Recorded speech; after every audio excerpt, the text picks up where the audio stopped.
আমার নাম বিনোদ সায়ারাগাদ। আমি গবেষণা করছি আধ্যাত্মিক বিজ্ঞান আর অরা এই বিষয়ে। আমি এক মুসলিম মহিলার ব্রেস্ট ক্যান্সারের চিকিৎসা করেছিলাম। সেই মহিলার ডান পাশে ব্রেস্ট ক্যান্সার হয়েছিল টাটা হসপিটালে। এরপর তার ক্যান্সার ছড়িয়ে পড়ল বাম পাশে।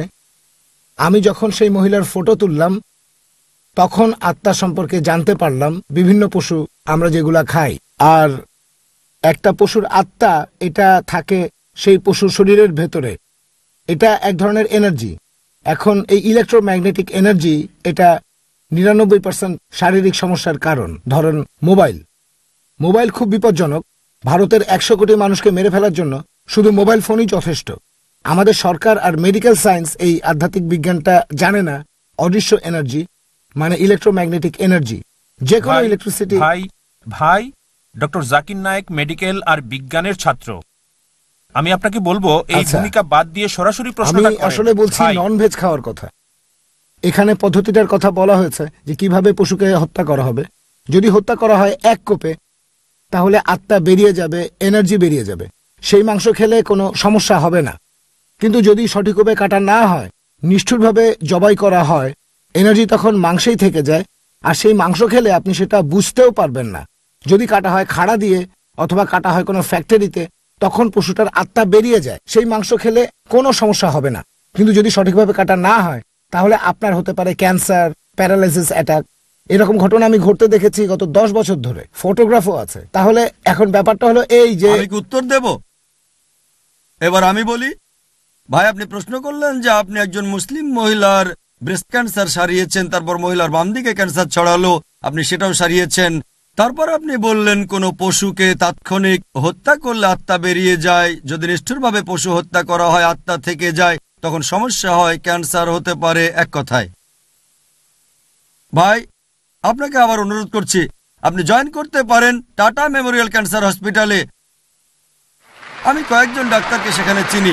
আমি আপনাকে বলতে পারি, ভারতের সরকার একটা আইন করেছে, ড্রাগস অ্যান্ড ম্যাজিক রেমেডি 1954। সেখানে বলা হয়েছে যে অনেক অসুখের কোনো চিকিৎসা নেই, সেখানে কোনো কিছুই বলা যায় না। আর এটা হলো 99%।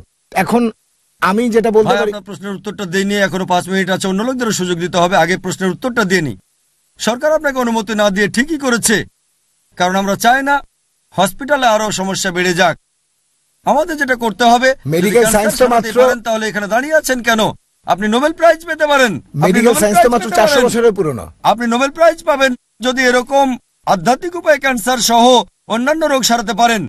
আমিও নোবেল কমিটিকে বলবো যেন আপনাকে নোবেল প্রাইজ দেওয়া হয়, তবে কমিটি আপনাকে সিলেক্ট করবে না কেন সেটা বলছি। আমি এখানে বৈজ্ঞানিক কারণ দেখালাম, মুসলিমরা কিভাবে পশু জবাই করে, শরীর থেকে রক্ত বেরিয়ে যায়, তারপরও আপনি বলছেন যে আত্মা থেকে যায় বা আত্মা বেরিয়ে যায়, এভাবে ক্যান্সার হবে। ভাই আপনার মেডিকেল জ্ঞান খুবই দুর্বল।